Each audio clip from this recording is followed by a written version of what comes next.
Bienvenidos a Conexión Vintage, bienvenidos a este viaje a las montañas y más específicamente a la montaña de las montañas. Vamos a viajar al K2. Ya solo con decir su nombre infunda respeto. La historia del K2 y del alpinismo español no existiría si no fuera por un programa de televisión, un programa de esta casa de televisión española que, por si alguno todavía no lo ha intuido, este Conexión Vintage al filo del K2 homenajeará al programa Al filo de lo imposible y a esa relación de más de 30 años que tuvo con la segunda cima más alta del mundo. Prepárense porque hoy están aquí para hablar de esas expediciones nada más y nada menos que Sebastián Álvaro, Juanjo San Sebastián y Juanito Oyarzábal.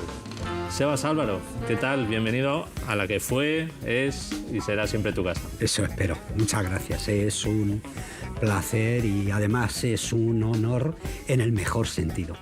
Yo creo que Al filo representa lo mejor de una televisión pública que tenía como función precisamente elevar el nivel cultural de los españoles, trasladar la montaña a la aventura, y yo creo que hicimos un país más civilizado, más sensato, más moderno, aunque muchas veces al principio nos vieran un poco como los locos de la tele, ¿no? Juanjo San Sebastián, alpinista. Si hay alguien de los que estamos aquí que ha tenido una relación a lo mejor más idílica con el K2, ese eres tú, ¿verdad? Idílica y también infernal, sí. Sí, bienvenido ante todo. Hice 4 intentos y hubo de todo. Hubo cosas maravillosas y hubo tragedia. Lo vamos a ver. Juanito Oyarzábal, sé que hace poco has estado allí en el Karakorum y has estado a los pies del K2. ¿Estás preparado para revivir hoy todas esas vivencias tuyas en el K2?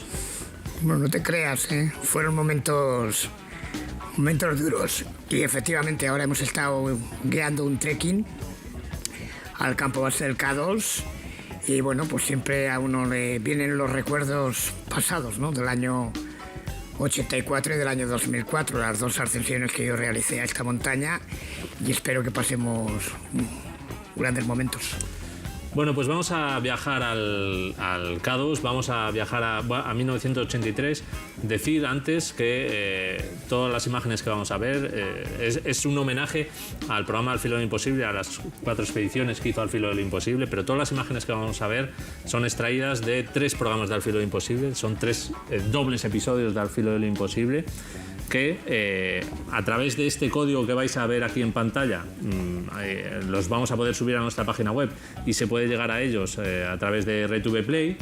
Y si alguien no los vio en su día o si alguien los recuerda, pues los recomendamos, y a través de esta nueva opción os recomiendo verlo, porque hoy en día que estamos tan sujetos a la inmediatez y a todo rápido, pues sentarse un momento, ver estos documentales, esos paisajes, esa narrativa tan cuidada, pues la verdad que es una delicia. Así que no perdemos nada de tiempo, nos vamos ya a 1983, que fue vuestra primera expedición, en la que estabais enrolados tanto Juanjo como Sebas, y decir que así introducía Sebas Álvaro lo que era el K2 a aquella España de los 80. El K2 es la segunda montaña más alta del mundo. Después del Everest se sitúa esta montaña que alcanza los 8.611 metros de altitud. Pero para muchos de nosotros, el K2 es mucho más que la segunda cima más elevada del planeta. Para los alpinistas del mundo entero, posiblemente sea la cumbre más atractiva, difícil y codiciada de entre las montañas más altas. Sin duda, la escalada del K2, y más por su vertiente oeste, será durante mucho tiempo una de las mayores aventuras que pueda acometer el ser humano. Y estas son ya imágenes de aquella primera expedición española al K2. ¿Qué recordáis de aquellas imágenes, Juanjo, Sebas, que estabais allí? Porque os pasó de todo, ¿verdad? Sí. Fue una expedición muy aventurera de otros tiempos. Fue una expedición que estuvimos 4 meses en la expedición, que sobre todo todo lo que nos pasó fue excesivo para lo malo. Además, tardamos mucho tiempo en poner la cabeza en lo que es Pakistán, tardamos 11 días en sacar las cargas, pasamos un mes desde que salimos de casa hasta que llegamos al campo base, solo para situarnos. Y luego la vida en el glaciar de Saboya, 3 meses durmiendo en un glaciar prácticamente sin poder moverte, que tuvimos terremotos, tuvimos avalanchas, tuvimos vientos huracanados que estuvieron a punto de acabar con la expedición. Bueno, ya solo el transporte de Islama al glaciar, ¿cuántos llevó, Juan? La Karakorum Highway, que se estrenaba prácticamente. La Karakorum Highway se recorría en aquella época en 3 días, pero es que 4 estaba cerrada al tráfico, ¿te acuerdas? Sí.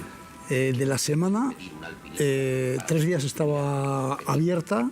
Y 4 días también. Y 4 días estaba cerrada por mantenimiento, porque había desprendimientos continuos. Y... Más de 25 kilos. Aquí os vemos pues esa ayuda inestimable de los porteadores, que de aquella no era como hoy en día, que todo se puede transportar. De aquella era a puro pulso. Sí, sí. Y llevamos 325 porteadores. Era un ejército.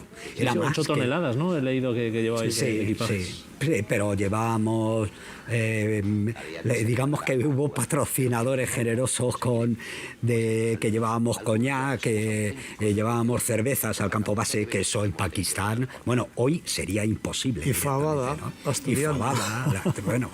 Con chorizo, morcilla. Fue una aventura que además me gusta recordar, porque así empieza el programa. Yo siempre y desde entonces he tenido cuidado con la utilización de las palabras, ¿no? Me fui al diccionario, aventura es una empresa de resultado incierto y que entraña peligro. Y así empezaba la aventura del K2. Sí, aquí vemos estas imágenes que, bueno, lo que estábamos hablando, ¿no? Ya solo las ropas, los vehículos. Bueno, hace 41 años, pero parece como si fuera de otro siglo, nunca mejor dicho, o de hace 2 siglos tal vez. La de gente, bueno, lo has dicho tú ahora, Seba, la de gente que había. Y decir que intentabais, además, por la cara sudoeste, que era la más difícil, ¿no? Bueno, y de la más prestigiosa, bueno, da la casualidad, la dramática casualidad que este verano, estando allí en el Karakorum, había 2 japoneses que estaban metidos, los 2 alpinistas, seguramente los 2 himalayistas más prestigiosos del mundo ahora, Iraide y su compañero, que iban precisamente a la vertiente esa, entre suroeste y oeste, y se han matado directamente, no han podido ni recuperar los cuerpos. Quiero decir, esa parte de esa vertiente del K2 es la más salvaje, la que está más a desmano de todo, y que además las condiciones de vida, solo el estar, es de una dureza que, bueno, que a la gente se le hizo tan dura que mucho antes de acabar la expedición muchos compañeros se volvieron, no aguantaron el final de la expedición y nos quedamos nada más que el grupo. Luego los que nos quedamos seríamos el grupo fundador de Al filo de lo imposible. Juanito, te veo ensimismado viendo estas imágenes, ¿eh? No, me viene a la mente lo que eran aquellas expediciones, ¿no? En los años 80, yo mi primer 8000 lo subí en el año 85. Y ahora estoy viendo pues cómo caminan por el glaciar del Baltoro y por el Golden Austen, pues todos encordados. Sin embargo, ahora es todo lo contrario, ¿no? Nadie se encuerda, nadie utiliza cuerdas. Eso es debido también, sin lugar a dudas, las grandes nevadas que caían en los años 80 frente a lo que estamos viendo ahora, ¿no? Ha cambiado muchísimo las expediciones de los 80 a lo que supone realizar una gran expedición, pues hoy en día a una montaña de 8.000 metros y en este caso al K2. Aquí vemos, Juanjo, como, bueno, ya solo lo que ha cambiado el equipamiento de entonces con ahora. Y esos días, bueno, en aquella expedición del 83, tuvisteis que hacer frente a lo que decía antes Juanito, o sea, un tiempo, una climatología muy diferente a la que hay hoy en día, que eso hace mella en lo que decías antes, de tantos días juntos, tantos días a lo mejor en el campo base sin poder salir. Sí. Yo, mira, del 83, 2 cosas que se me quedaron grabadas fue el terremoto del que hablabas antes. Estábamos una tarde en el campo base y de repente empezó a temblar todo y empezaron a caer avalanchas por todas partes. Si hubiésemos estado metidos en la pared, seguramente no hubiésemos salido bien parados. Y luego, el tercer día o así de haber llegado al campamento base, vivir cómo estuvimos a punto de quedarnos sin campamento base por unos vientos que, vamos, yo me acuerdo que fue salir allá a la noche, en medio de la noche, con las cuerdas fijas anclando las tiendas hangar del comedor para que no volaran con todo. Algunas de las tiendas rasgadas, o sea, yo nunca me había visto... Dices, puedes perder un campamento de altura por una avalancha o por algo, pero perder el campo base, y dices, sí, perdemos el campo base, ¿qué hacemos? Si no podemos vivir aquí, ¿no?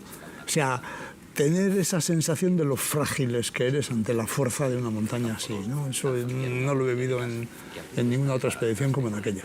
Sí, aquí vemos en estas imágenes ese trabajo previo, ¿no? de cómo tenéis que equipar la montaña para poder subir y luego, lo más importante, bajar. Claro, es que hay que puntualizar, ¿no? Ya de por sí los años 80 y el año 83, evidentemente, como he comentado antes, no tiene nada que ver, absolutamente nada que ver con las expediciones que se realizan hoy en día, ¿no? En aquel momento, en aquellos años, en los años 80, te lo tenías que trabajar, te lo tenías que currar. Solamente el marcarte el objetivo de intentar llegar a la cumbre del K2, cuando no sé cuántas repeticiones tendría esa montaña. Ninguna. Esa ruta de repetición ninguna. Esa ruta habían subido 6 que era muy atrevido para la época, muy atrevido una expedición española a meterse en tan follón, en una montaña de esa tremenda envergadura, ¿no? Ahora vamos a ver esos minutos finales. Tenía cierto dolor de estómago, Antonio, ¿no? Entonces ahora dice que se le pasa como a los pulmones cuando respira. Y eso, o sea que es un dolor que se le pasa del estómago a los pulmones. A ver si ves por ahí en el fichero algo. Cambio. Yo te digo una cosa, si tenéis algún problema, tronco, para abajo ese cambio. Oye, sí, yo estoy pensándolo, porque es que además está como un poco achorrado. Pues no sé, ya sabes que está achorrado siempre, pero ahora yo lo veo más achorrado. Por ejemplo, le he visto dos detalles que me han acojonado un poco, ¿no? Estábamos comiendo dátiles, tenía yo la bolsa, él la había comido ya. Y le doy y le digo, me dice, ¿qué es eso? Digo, joder, dátiles, eso se está comiendo. Y luego con el agua me ha preguntado lo mismo. Me preocupa un poco porque pueden ser los primeros síntomas, es que me da miedo decirlo, pero bueno, pueden ser los primeros síntomas de un edema cerebral. Con bajarle punto, pero es que habría que bajar, cambio. Mírale a ver si tiene como pequeñas hemorragias en los ojos. Míralo con tranquilidad y bájate, colega, bájate porque no hay que quedarse en ningún sitio, cambio.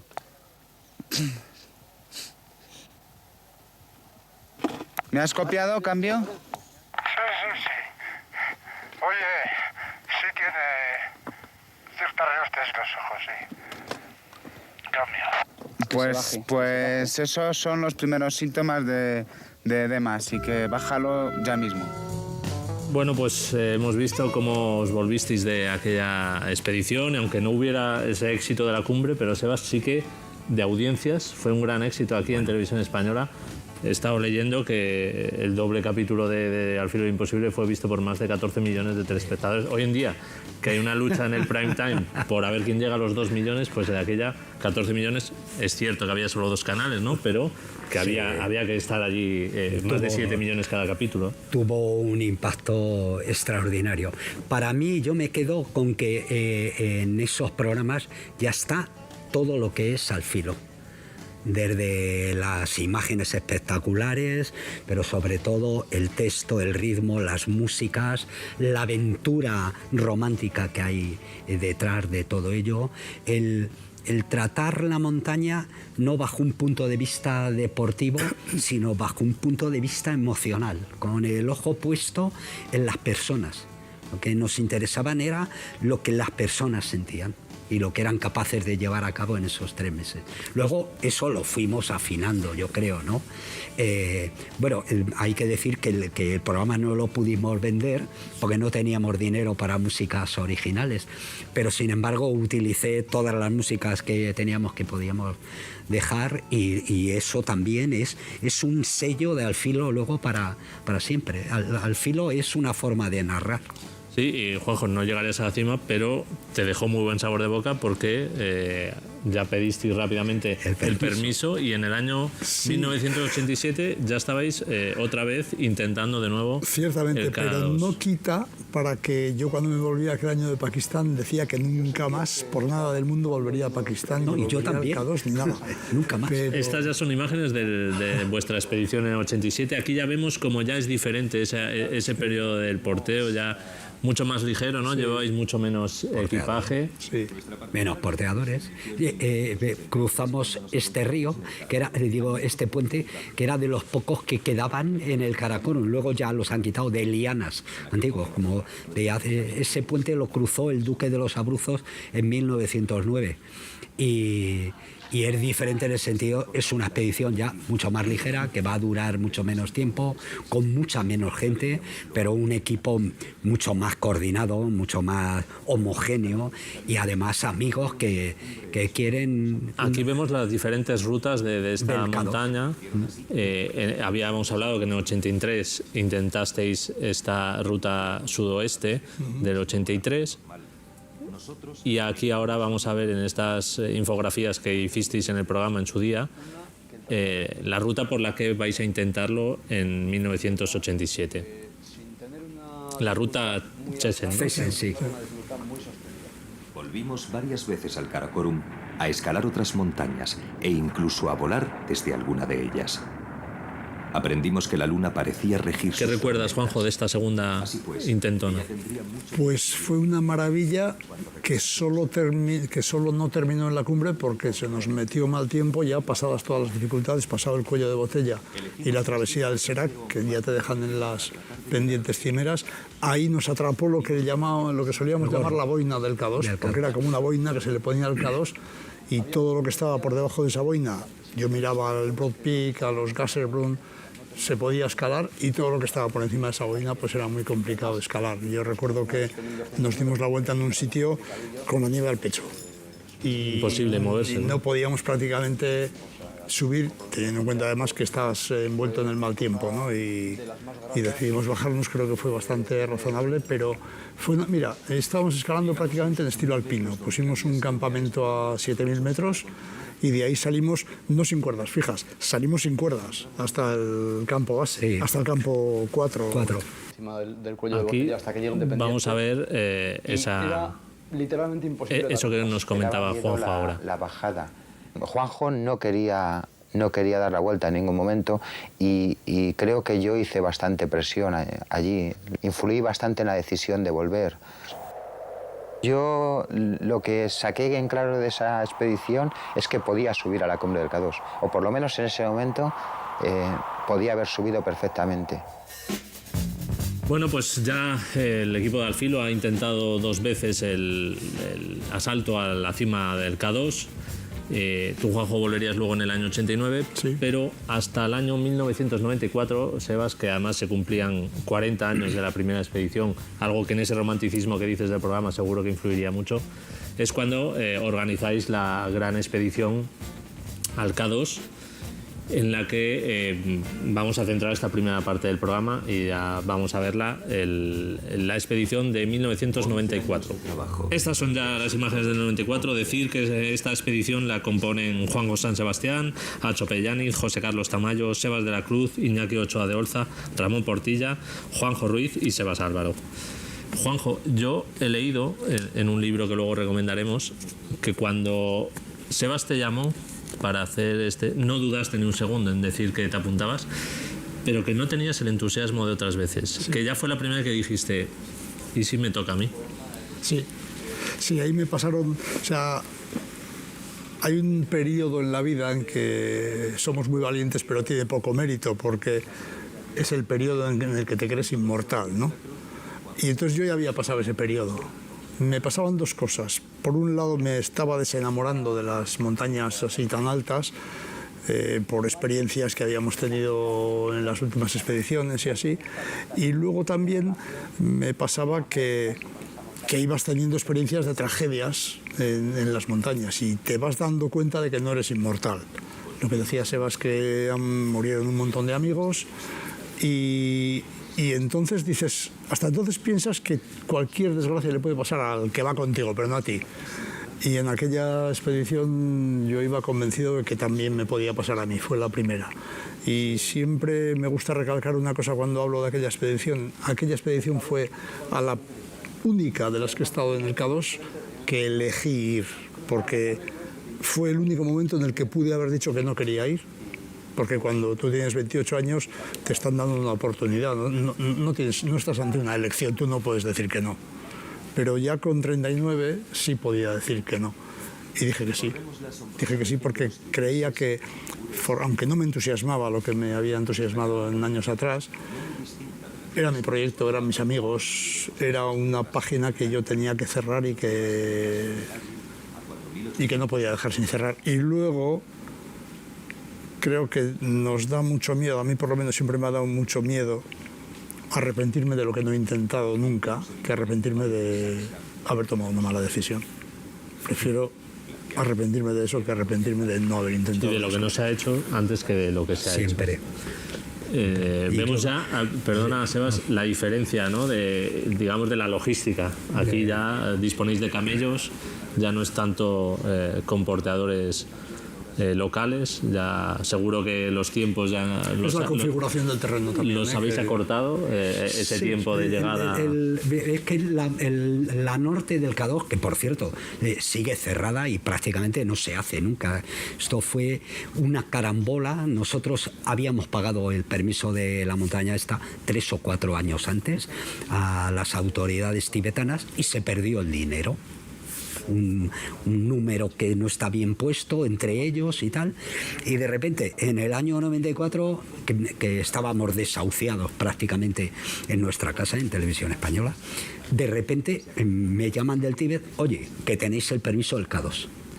Y entonces lo planteo a la casa y nos dejan ir con unas condiciones, yo creo que se puede contar ahora, muy raquíticas de medios, en el que, por ejemplo, yo no llego al campo base pagándomelo yo de mi bolsillo hasta que prácticamente están en la cumbre, ¿no? Aquí este trabajo de preparar, digamos, esa ascensión lo habéis dividido en 2 equipos, ¿verdad? El equipo de los más gasolina y los más diésel. Los diésel, sí. Te advierto que esa es una de las cosas que más me pesa el no haber estado en el campo base, en el ataque a la cumbre. Porque en Alfilo manteníamos, y además lo manteníamos mucho Juanjo y yo, que los ataques a la cumbre con equipos así pequeños, que no es que vayas 15 personas, pero vas 5, un equipo de 5 personas no solamente tiene más posibilidades de llegar a la cumbre, sino que sobre todo tiene más posibilidades de ayuda, de solidaridad. Y eso es fundamental, porque la fuerza del grupo no es la de 1 más 1, es mucho más. Y allí, por el accidente de Iñaki, que es lo que estamos viendo ahora, eso se quiebra. Y se va a hacer 2 ataques a la cumbre, que en nuestro caso nunca ha sido muy habitual, ¿no? Y eso desencadena seguramente todo lo que viene después. Sí, porque Iñaki sufre ese accidente que le cae pues una roca, ahí lo vemos en la cara, le fractura el costilla. Cayó 80 metros. Sí, la fractura, un brazo entero, la nariz, varias costillas. Tuvo que abandonar la ascensión, y Ramón Portilla también se tiene que dar la vuelta, y suben, digamos, de ese primer equipo José Carlos y Sevitas, son los que hacen cumbre, pero la mala suerte de que, ya que ibais en un programa de televisión, no pueden grabar nada porque se descongela la cámara, ¿no? Lo hacen muy bien, hacen un ataque muy rápido, y como son ellos además, los chavales muy jóvenes, muy técnicos, con la cabeza muy fría para eso, pero no filman. Y el propósito de Alfilo no era subir cumbres, el propósito de Alfilo era hacer documentales para la televisión pública. Y entonces, por un lado nos quedamos así, pero luego además es que Juanjo y Acho eran 2 de nuestros mejores alpinistas, que tenían el mismo derecho a subir a esa cumbre, que probablemente si hubieran hecho una cordada de 4 habría salido niquelado, pero no salió niquelado, y al final nos metimos en una aventura durísima en el que en el que la cumbre es lo de menos. Y entonces 5 días después, que no es decir al día siguiente, no, 5 días después, Juanjo Sebastián y Acho Pellániz juntos hacen ese asalto a la cumbre que por fin, después de 4 intentos, Juanjo, conseguís hacer la cumbre. Y luego sucede lo que vamos ahora a ver, pero ¿cómo recuerdas esa cumbre? Pues con mucha tensión. Yo recuerdo que salir de allí los dos solos, atacar una montaña así, solo 2 personas, pues ya te impone mucho, ¿no? Sales de noche.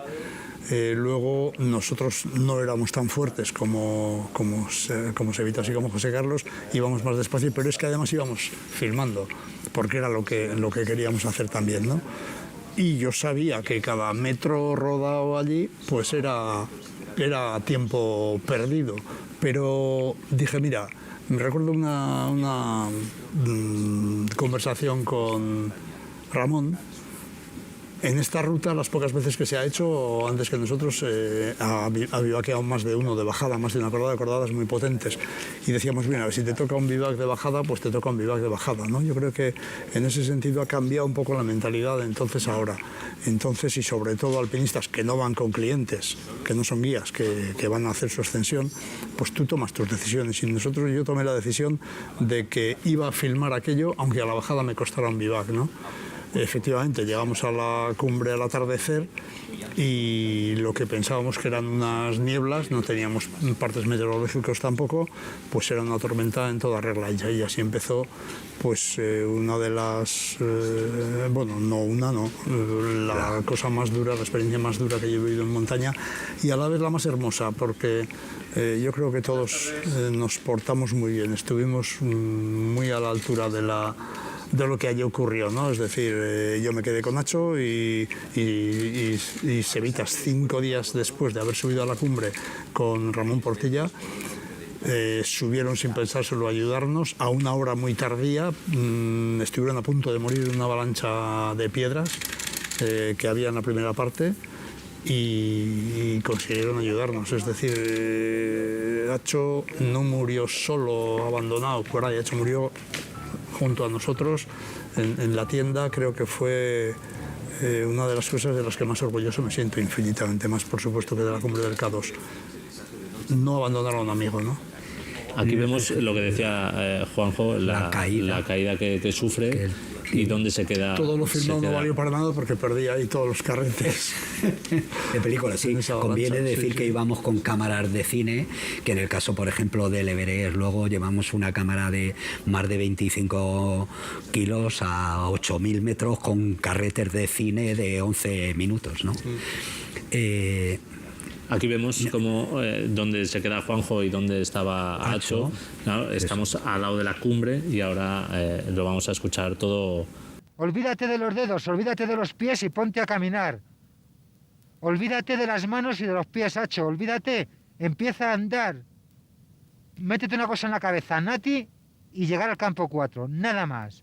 Olvídate de todo. Y si tienes que tirar la mochila, te pones la frontal y la tiras. Pero empieza a caminar ya. Cambio. Le costó 4 horas. Le di el agua, agradeció mucho el agua.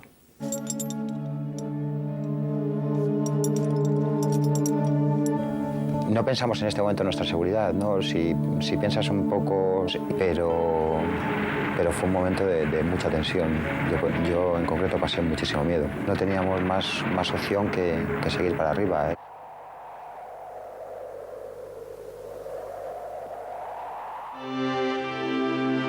Nuestro grupo ha mantenido una relación especial desde el principio. El doctor Arregui se encuentra con un hombre consumido y en las condiciones más extremas. Yo no sé, en la historia del K2, explicación. Es difícil explicación desde el punto de vista médico. Quizá las respuestas se escondan en nuestro pasado. ¿Por qué alimentamos durante 11 años nuestra pasión por el K2? Bueno, pues en esa expedición fue la triste noticia, el triste fallecimiento de Acho Pellániz, que sin duda fue lo más duro que os tocó vivir hasta entonces.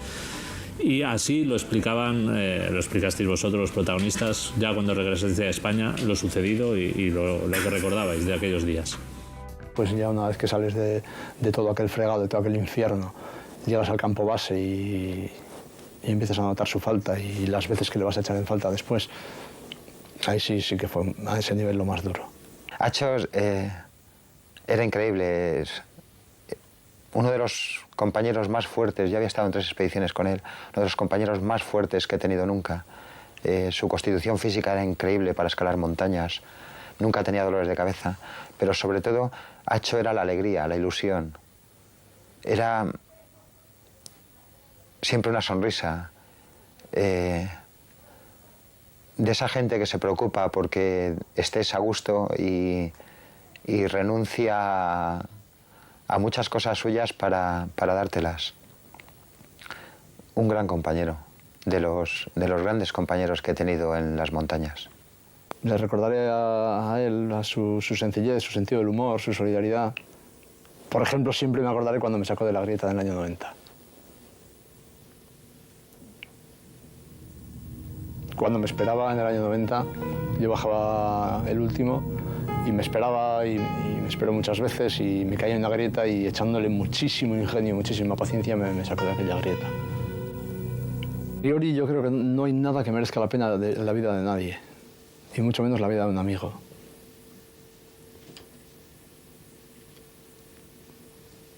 Lo que pasa que las cosas ocurren así, ¿no? O sea, ya sabes que estás pasando momentos de peligro fuertes. Has visto morir en otras ocasiones a gente, yo había visto morir a gente en esa misma montaña unos años antes. Pero no hay vuelta de hoja. Tampoco tienen vuelta de hoja los dedos. De todos modos, los dedos es lo que menos me importa en este momento, después de todo lo que ha pasado, ¿no? Lo que sí recuerdo es que en el K2 en el 83, cuando vi por primera vez el K2, me emocioné. O sea, me parecía una cosa maravillosa, una montaña querida, bonita, y ahora el recuerdo que tengo del K2 es una montaña a la que no quiero nada. O sea, es una montaña que siempre nos ha tratado fatal y que encima se ha llevado un amigo, ¿no? De alguna forma tendrá que pasar tiempo para cerrar las heridas que ha provocado en el equipo, pero todavía queda una cosa pendiente, que es que cada vez que le veo las manos a Juanjo y me acuerdo de lo que hemos dejado allí, no tengo ánimo, no tengo fuerza para volver al K2. Yo creo que al filo no volverá al K2. Bueno, Juanjo, es difícil, ¿eh? Es duro oír esa frase tuya de los dedos no importan nada. Y claro, cuando ha muerto alguien al lado, yo siempre... Mira, en un rodaje en el Amazonas con los globos y los paramotores, le vi a un compañero piloto que le faltaban 2 trozos de dedo. Y le dije, ¿qué te pasó? Y no con la hélice. Digo, joder, qué fuerte y tal. Me dice, ¿tú me dices eso? Digo, claro, porque lo mío, mis dedos no fueron nada. Por 2 cosas. Primero, porque había muerto Acho, que me dolía mucho más. Y porque fue una pérdida muy gradual. O sea, yo desde que me vi congelado hasta que me amputaron los dedos, pasó un mes y pico en el que yo deseaba que me amputaran los dedos, porque no te amputan los dedos porque quieren, te amputan los dedos porque no valen para nada y porque si no el cuerpo los expulsaría, se te caerían y te cicatrizarían bastante peor, ¿no? Entonces, para mí los dedos fue una cosa como muy gradual y muy fácil de digerir. Lo de la muerte de Acho, en cambio, fue pues bastante difícil y me llama mucho la atención porque veas un poco lo listos que somos, ¿verdad? Cuando Sebas dice no volveremos al K2, que fue lo mismo que dije yo en el año 73. Es la pregunta que le iba a hacer ahora. Es que no se puede evitar volver al K2. Acaba las palabras de Sebas diciendo que el K2 os ha tratado fatal y que nunca más se volverá al K2, pero 10 años después, y aquí ya entra Juanito en escena, sí, se cumplirían 50 años de la primera ascensión al K2 y al filo de lo imposible regresa al K2. Sí, primero se tienen que juntar varias cosas, ¿no? Y luego lo fundamental, hay razones del corazón que la razón no entiende, ¿no? Han pasado 10 años de por medio. Con Juanito estamos haciendo un proyecto que nos sale muy bien, sus 14 8000 con el Annapurna, pero le queda el Everest porque ha subido a la última parte con botellas de oxígeno. Subimos al Everest sin botellas, pero además hacemos una reconstrucción de Irvine y Mallory. Juanito de repente dice, le pego 2 vueltas al 14 y se pone a hacer 8000 y de repente se nos cruza el K2 de por medio. Entonces, irresistible. Claro, es decir, no es que tú estés deseando ir, es que lo que puedes decir es no voy a ir, y sabes que estás perdiendo un tren fundamental que tiene que ver con vamos a conseguir esta vez conseguimos las imágenes de cumbre que había rodado Juanjo, pero que cuando le lleva la avalancha lo pierde. Voy con un grupo, hacemos un grupo fantástico, en el que está, bueno, es decir, si me pongo a sumar 8000, está Juanito, está Edurne. Para la trayectoria de Edurne es fundamental que una chica suba al K2 porque es el punto culminante. Después del K2, Edurne ya ve que puede hacerlo, sin el K2 no. Ferran Latorre, Juan Vallejo, Miquel Zabalza, es decir, los mejores de España en ese momento. Bueno, pues vamos a ver esas imágenes de esa expedición en 2004 que pertenecen a un documental que, permíteme decir, Sebas, que es un documental de Al Filo muy Connection Vintage, sí, porque haces una combinación de imágenes de la INA, ¿no? Imagino de la expedición del 54 italiana, claro, con esta expedición que es la que vemos ya del 2004. Ahí ya vemos a Juanito, que ahora ya la aproximación ya la hacéis en Jeep, ya no es lo que habíamos visto antes. Remolques de tractores. Y ese Dream Team podríamos decir que ha dicho Sebas de los componentes de esta expedición. Mientras que Edurne pasaban con 6 8000 en su haber. ¿Te acuerdas de ese trayecto en Jeep? Bueno, ya era hora. Quería hablar de mi libro. Uy. Sí, hombre, claro que me acuerdo. Yo creo que debiéramos de empezar diciendo que yo estaba viendo muy atentamente las imágenes de la expedición del 94 Sí, que tú también subiste en el 94. Sí, yo todavía no trabajaba con Al Filo, pero son imágenes para mí muy estremecedoras, ¿no? Porque a mí con Acho Piane me unía pues una relación de amistad de niños, ¿no? De chavales.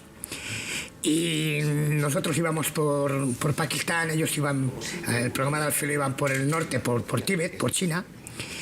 Y bueno, nosotros hicimos cumbre precisamente en la ruta que habían intentado años antes Juanjo y Al Filo, la Tomo Cesen, que repito hoy se denomina la Ruta Vasca, porque nosotros fuimos, junto con Félix y Alberto Ñorrategui y Quique de Pablos, fuimos los primeros en hacer la primera integral a esa ascensión, ¿no? Y bueno, fue pasando el tiempo, yo terminé los 14 8000 con Al Filo de lo Imposible y a partir de ahí empiezo a trabajar con el programa. Y en ese momento es cuando, bueno, empezamos a hacer proyectos. Acaba de comentar volver de nuevo al Everest para subirlo sin oxígeno, hacer un documental precioso.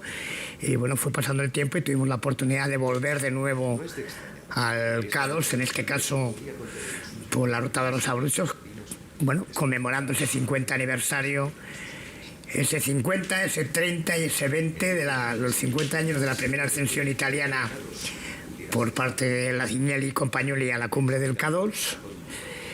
Y bueno, pues ahí nos juntamos con una gran expedición italiana donde teníamos compañeros y amigos comunes y bueno, pues ahí estuvimos dándolo todo.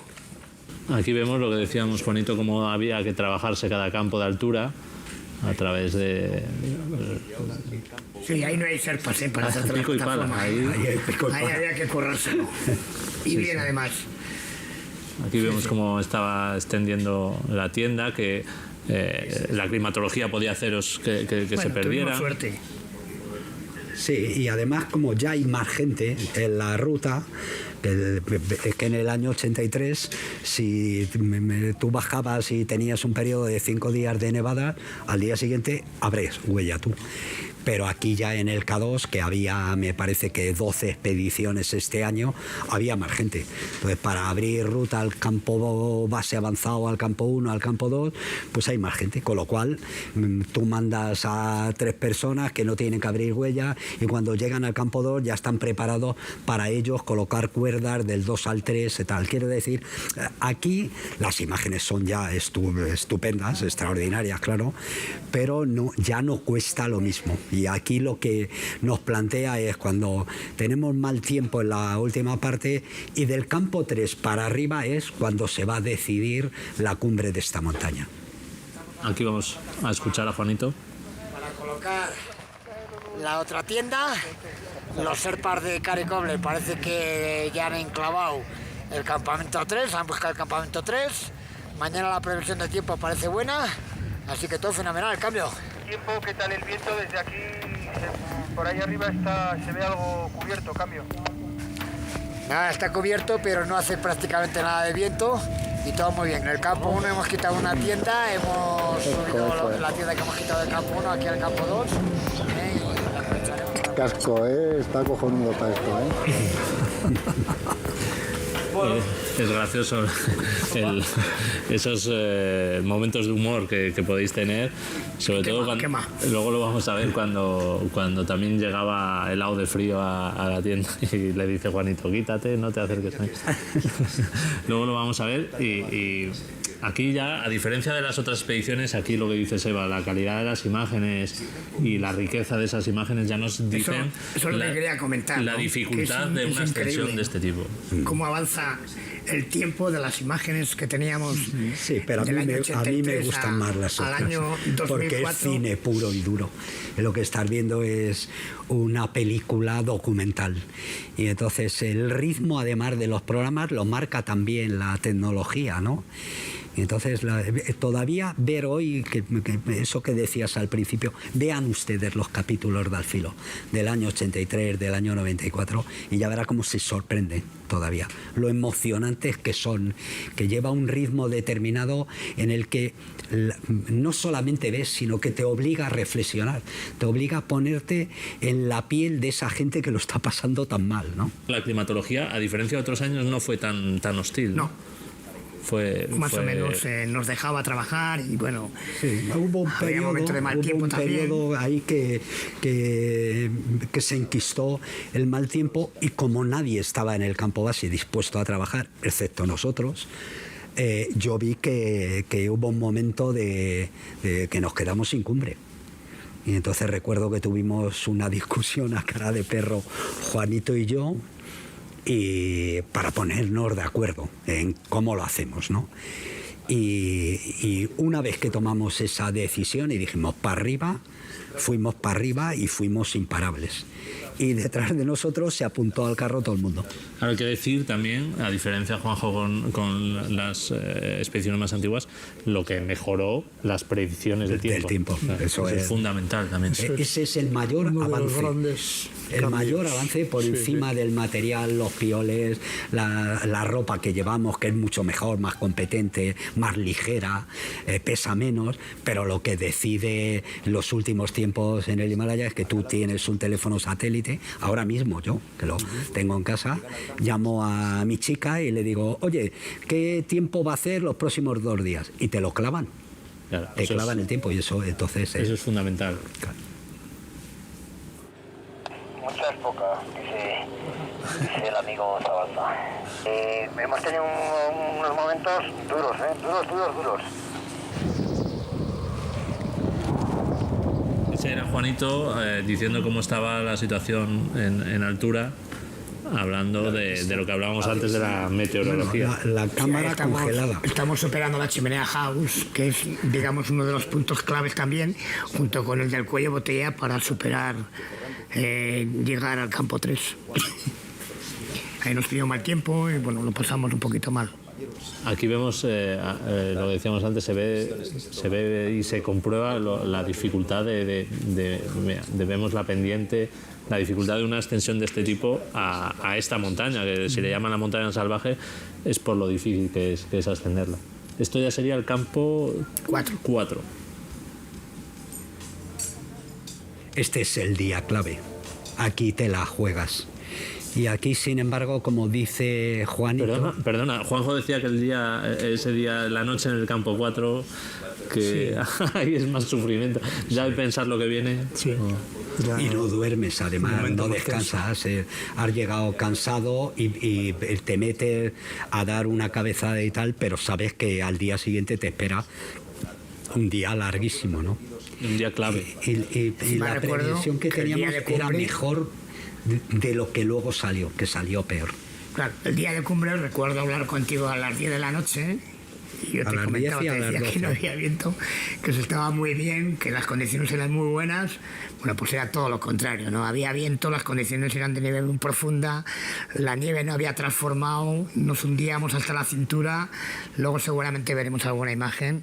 Sí, esto ya fue un día que pensábamos echar 15 horas o 14 horas o 13 horas entre subir y bajar, y echamos 25, 26, 27 horas de la tienda del campo 4 a la cumbre y bajar. Ahí estamos viendo la profundidad que tiene, la acumulación de nieve que hay, que no había transformado y que nos hizo pues pasar como 10 horas más de lo previsto, ¿no? Nieve muy húmeda, muy profunda. Bueno, y aquí ya todo el mundo llegó justo. Yo ya veía desde abajo que llegaban más tarde de lo que yo pensaba, 2 horas más tarde, que son las necesarias para luego bajar. Y aquí ya Juanito, esto ya es la cumbre del K2. Esto es la cumbre y ahora va a llegar Juanito. Juanito arrastras. Aquí ya se ve. Estoy llegando con un principio de edema pulmonar. La diferencia del paso, digamos. Pero por cierto, hemos tardado prácticamente 20 y tantos años para conseguir estas imágenes, que son todas de una extraordinaria calidad, pero que lo que muestran es como Mikel, que ha llegado primero, baja a 5 metros a recoger a Juanito para acompañarle en esos metros, ¿no? Juanito está ahí ya con un edema pulmonar, con los dedos congelados, sabiendo que ahí algo va a perder, y queda todavía toda la bajada, que es la gran odisea, porque de todo lo que acabamos de contar es toda la expedición hasta que llegan a la cumbre. Sí, pero ahora lo más difícil, que se lo digan si no a Juanjo. A Juanito, es en 48 horas les tenemos que bajar al hospital de Islamabad. Sí, ahora vamos a verlo y vamos a escuchar lo que vosotros en Al filo imposible comentasteis, ese documental con ello, que es, digamos, lo que sucedió en ese descenso, en esa, como has dicho tú, casi evacuación de la cima, que lo que dice, como dice Juanjo, es subirte a la vida o quedarte ahí. Ese banderín le tengo en mi casa.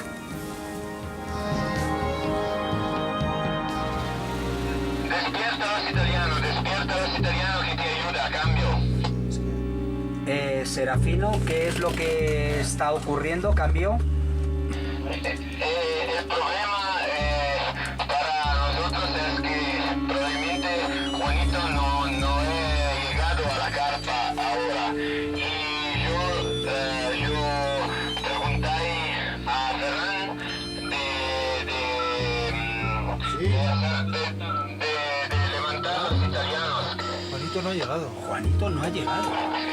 Llama a los italianos, el que ayuda para... Quien sea, cojones. Llama a los italianos, desperta Tarcisio. Si yo puedo hablar con Tarcisio para ayudarte, es mejor que yo hablo con Tarcisio en italiano, cambio. Pero si nos había dicho que han llegado los 3. Los 3. ¿Son capaces de ver ahora a Juanito la frontal o si se está moviendo en dirección al campo 4? ¿Cambio? Ahora no se sabe más. Todo el campo se está moviendo para buscarlo. ¿Podría alguien, porque Edurne está en una de las tiendas, está sola y parece que tiene los pies muy hinchados, y posiblemente necesitaría alguien que le ayudara a quitarse las botas y a darle masajes, cambio.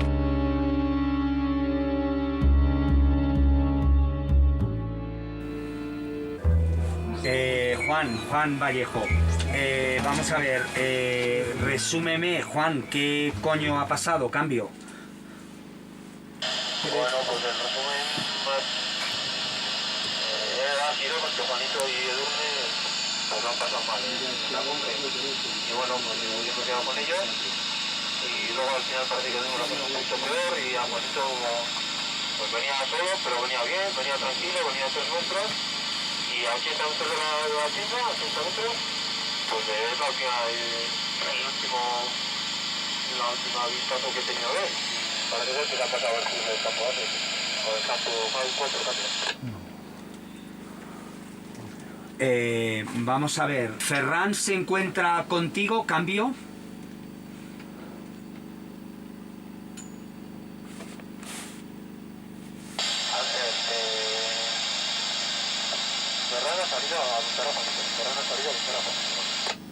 Vale, perfecto. Ahora te he entendido bien, Juan. Bueno, en cuanto tengáis alguna noticia, me la comunicáis. Cambio. Se ha pasado el campo 4. Que se ha pasado el campo 4.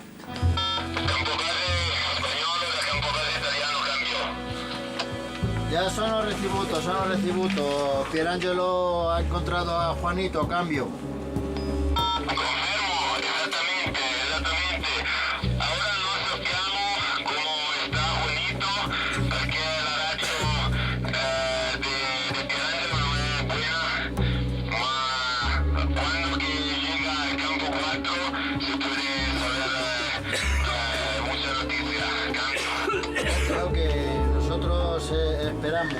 Esperamos aquí, gracias Serafino, gracias.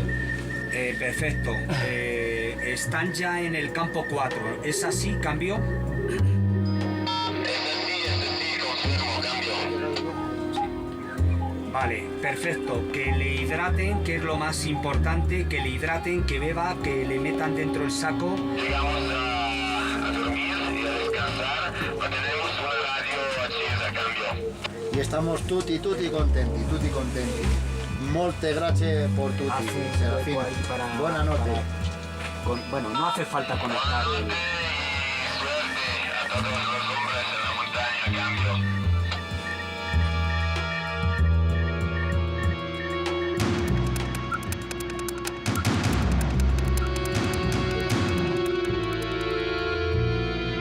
A ver, aquí Edurne, cambio.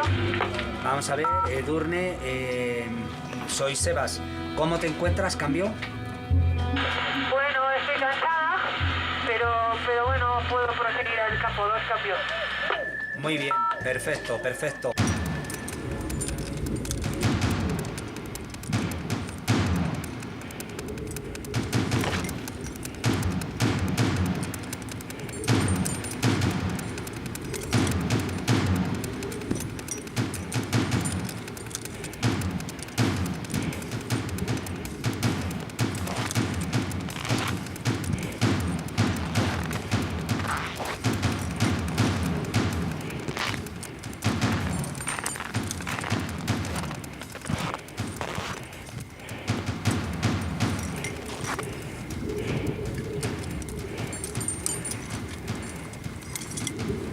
Vamos a ver, Juanito, ¿me recibes, cambio?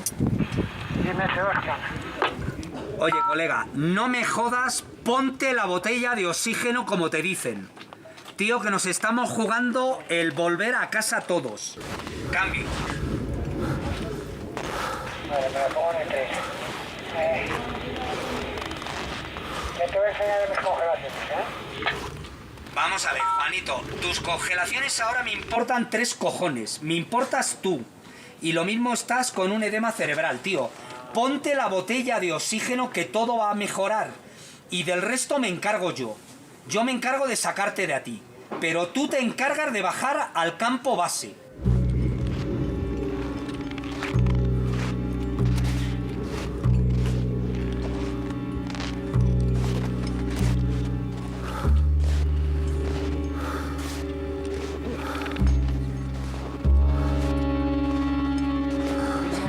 Está bien, Juanito, ten el oxígeno, Es todo el mundo, cambio. Okay. Viene. Bravo, Juanito. Vamos, vamos, abajo.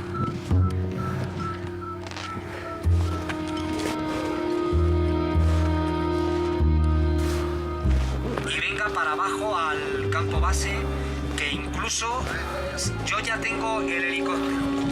Es decir, el helicóptero va a venir a por ti en cuanto llegues y está todo organizado. Así que ponle por Dios un poquito de cabeza y venga, toda la experiencia que tienes para bajar al campo base. En cambio.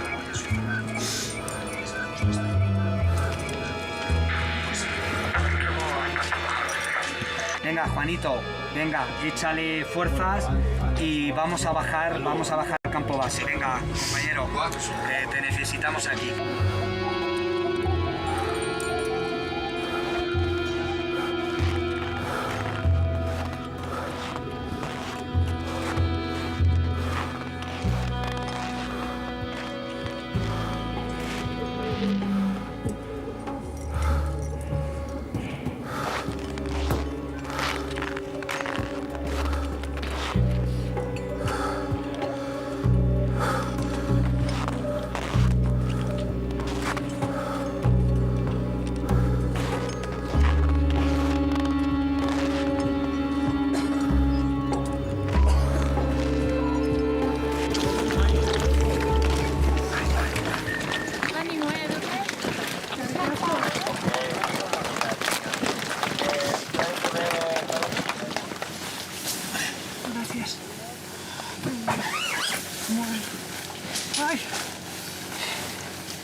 ¿Lo sabes? Sí. ¿Sí? Que te va a doler al calentarlo. Muy bien. Te va a doler bastante. ¿Calentar el qué? Al calentar los pies. Los pies, sí. ¿En agua? Sí. Pero no hay problema porque ese es el tratamiento. Mira, voy a borrar la foto que te he hecho. Voy a intentar porque una nueva. ¿no? ¿Te Sonríe, por favor. ¿Igual que? No, todavía no. ¿Cómo me voy a poner? ¿Cómo lo he pinchado? ¿Ah, que lo has pinchado? Joder, eres un monstruo.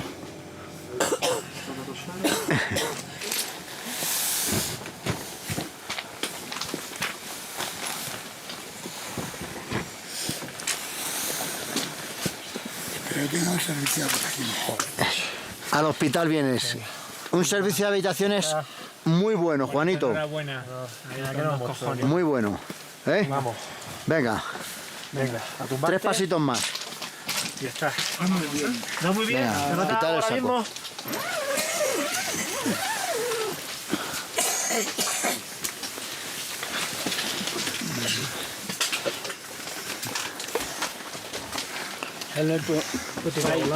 Dime, me voy a quitar primero. Vale. Close the lamp. Bueno, estas imágenes que transmiten angustia por sí solas, ¿cómo recuerda? En esas 48 horas de descenso, Sebas, imagino que se te vendrían todas las pesadillas del 94 y todo encima. Sí, se hizo muy duro, pero primero ya hemos visto que hay un salto cualitativo, por ejemplo, con las comunicaciones, claro. Algo que no teníamos ni en el 83 ni en el 94.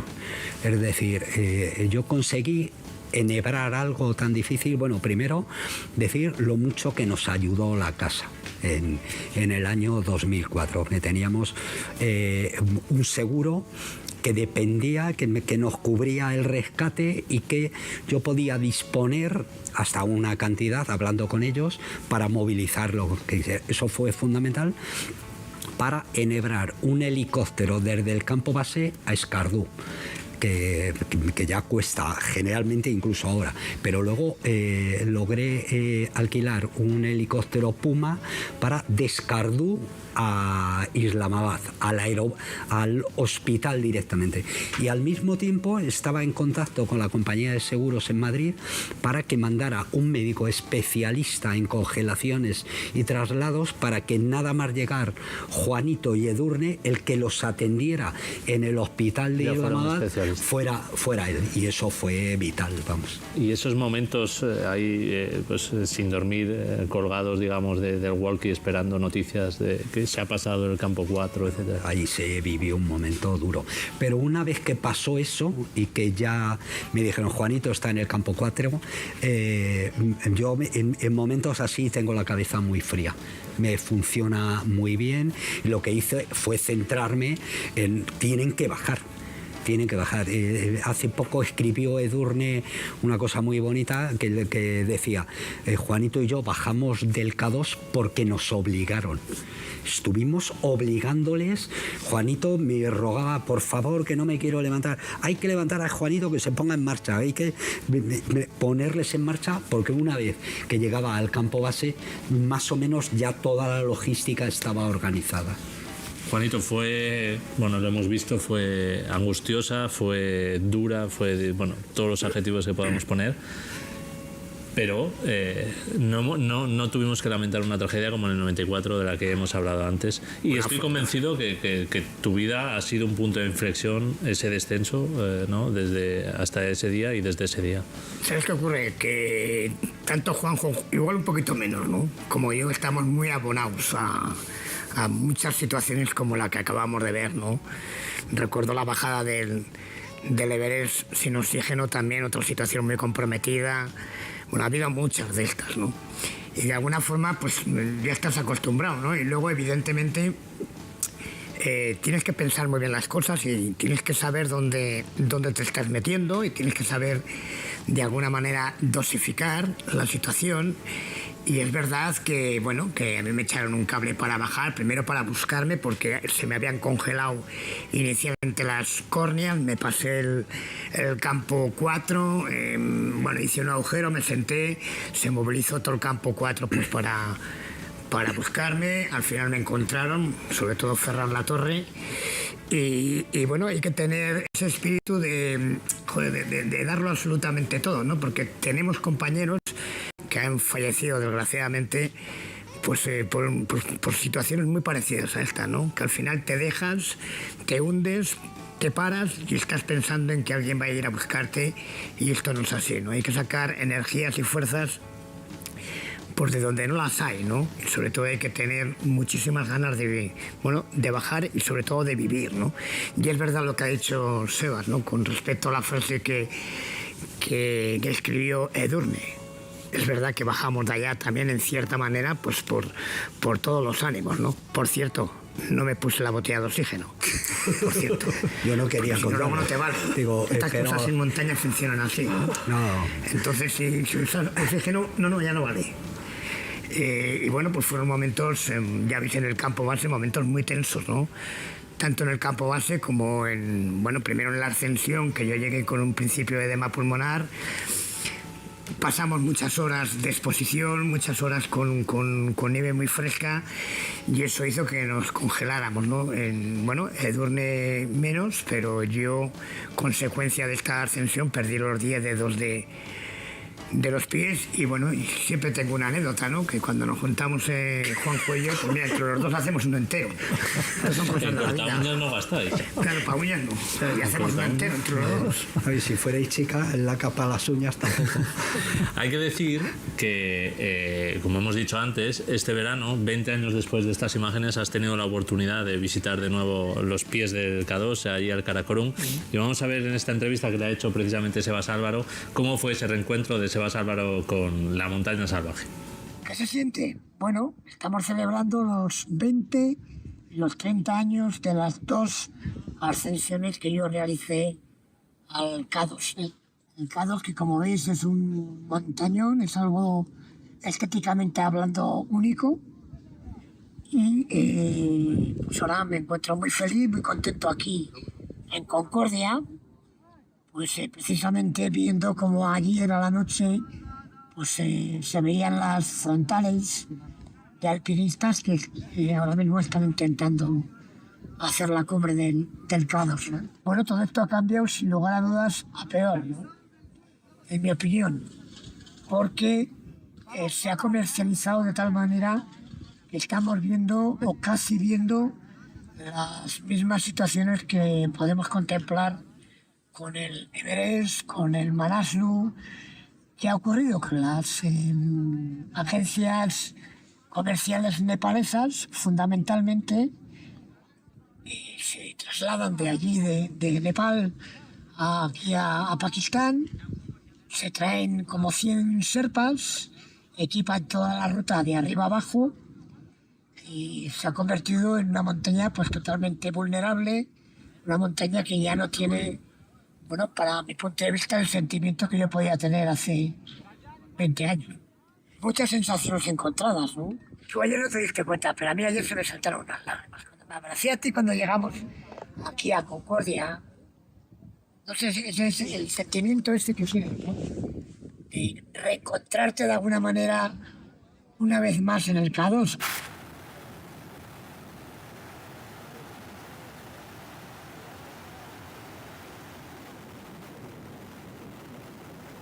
Y recuerdo mucho, pues lógicamente cuando bajamos, ¿no? Cuando por fin llego a la tienda, cuando hago la broma que habrá servicios de habitaciones. Y recuerdo mucho, muy emocionado todavía, ¿no? De poder haber bajado de allá arriba. Y sobre todo recuerdo las broncas y los ánimos que continuamente me dabas desde el campo base. Bueno, sin duda alguna, no es lo mismo, ¿no? Tuve que aprender a hacer muchas cosas, a caminar, a guiar en altura, a guiar por crestas, a tener ese equilibrio que tenía anteriormente. Bueno, fue un cambio totalmente drástico, ¿no? Pero al principio, lo que se me pasaba por la cabeza, lo más importante era si podía volver a subir algún 8000 o si podía volver a alguna montaña alta o si podía caminar de una forma natural como lo estoy haciendo ahora, ¿no? Es evidente de que me tuve que hacer en la ausencia de esos 10 dedos de los pies. Y bueno, me costó al principio tiempo en acostumbrarme. Y después la prueba es que después del K2 subí 5 o 8 miles más. Me veo ya con muchos kilómetros ya de montañas. Y aún así no soy capaz de desconectar de la montaña, ¿no? Bien en el trekking, bien en la montaña de casa, bien en el Himalaya o en el Karakorum. Bueno, Juanito, pues yo creo, permíteme, que yo creo que todavía tienes mucho que aportar al alpinismo español y estoy convencido además que por ideas no faltará, Sebas, de cosas para proponerte para hacer. Si quieres hacer alguna reflexión final, que ya estamos terminando. No, a mí desde luego me ha emocionado mucho ver sobre todo las imágenes del 94 junto con Nacho y con Juanjo y todo el equipo, y he estado muy a gusto viendo esas imágenes, las imágenes también del año 84.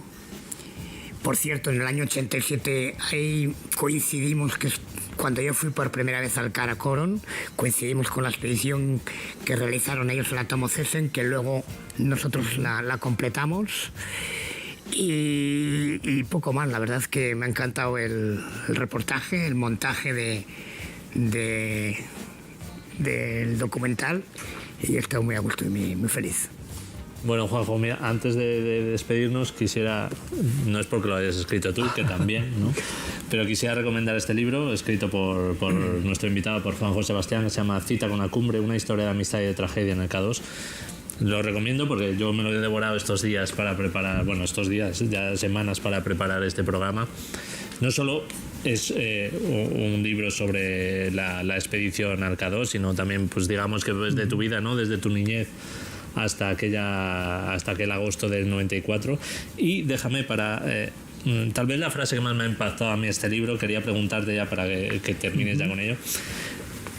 Sitúo, dice, cuando llegas ahí a la cumbre por fin en tu cuarto intento, al K2, llegas ahí a la cumbre y miras a un lado, a otro, el resto de montañas, etcétera, y dices: intento encontrar las imágenes o al menos las razones que deben hacerme comprender por qué todos estos sacrificios, todos estos riesgos, todos estos sufrimientos tienen sentido, y no encuentro ninguna. Sí. Era como lo sentía entonces, claro. ¿Sabes qué pasa también? que yo creo que a todo el mundo le pasa lo mismo. Las experiencias no te enriquecen cuando las vives. Ahí estoy relatando el momento de la llegada a la cumbre, ¿no? Te enriquecen cuando luego reflexionas sobre ellas, es decir, de cuando las tienes o cuando te han servido. Y no estoy hablando en el plano alpinístico, estoy hablando yo en el libro. Mira, uno de los mejores piropos que me echó un amigo con ese libro fue una pregunta. Me dijo, tú aquí no estás hablando de montaña, ¿no? Efectivamente. O sea, es que es emoción pura el libro. Sí, y creo que lo primero es ser consciente de eso, de que si no fuese por las experiencias que has vivido, no serías el mismo. Pero si a esas experiencias no les añades reflexión, pues tampoco te hubiesen servido para lo que te han servido, ¿no? Y sobre todo es ver eso, que es que en los momentos así claves en los que estás viviendo una situación, una tragedia o un momento tan emocionante pero tan tenso a la vez, pues no sientes nada. Y luego hay una cosa que también me he sorprendido alguna vez en alguna entrevista comentándola, ¿no? Tú cuando estás en lo que se llama la zona de la muerte, lo que Messner definió en su día como zona de la muerte y está universalmente aceptado, que es la zona de por encima de los 7.500 metros, allí no es posible la vida. Y donde no es posible la vida, prácticamente no son posibles ni las emociones, ni el dolor, ni nada de nada. O sea, todo lo que tú sientes, tanto de alegría por la llegada a una cumbre, como por la muerte de un compañero a tu lado, como por lo que quieras, lo vives cuando estás en la vida otra vez, donde es posible la vida. Pero en ese momento tenemos un organismo tan sabio que hace que no sientas nada. Muy bien, Juanjo. En ese momento. Sebas, también para despedirte, si uno hace un cálculo de 4 expediciones ahí en el K2, echas la cuenta del número de días que podías estar allí, que has vivido allí, sería más de un año, ¿no? Sí. Y si ya contamos los días que has tenido el K2 en la cabeza y que has estado pensando en el K2, pues ya seguro que sería más de un año y más de 2. Quería preguntarte, que además lo hemos oído en el documental, una montaña tan dura, tan hostil, que os ha tratado tan mal, ¿qué hace que una persona, que un equipo se enamore de una montaña como esta? Pues igual que nos enamoramos de personas que a lo mejor no son las que más nos convienen también, porque tenemos dentro de nuestra cabeza el apartado racional y el irracional van juntos. Va nuestra capacidad de razonar y de ver la estadística. Yo ya sabía. El ir al K2 supone que compras muchos boletos de que subiendo mueras. Pero cuando nosotros íbamos al K2, la estadística, no ahora, que ha cambiado por las botellas de oxígeno, las cuerdas, pero cuando nosotros íbamos al K2, la estadística era: tienes muy pocas posibilidades de subir a la cumbre, tienes muchas posibilidades de morir, pero si llegas a la cumbre, 1 de cada 7 no baja con vida. Y lo sabíamos antes de salir de casa. Pero en nuestra cabeza están las pasiones, los deseos, el amor, la amistad, la solidaridad, la valentía, el creer que tienes que ser de una forma determinada, que a mí no me lo enseñó la montaña, me lo enseñaron mis padres.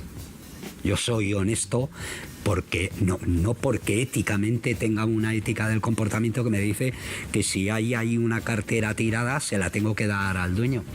No, porque mis padres me enseñaron a ser así.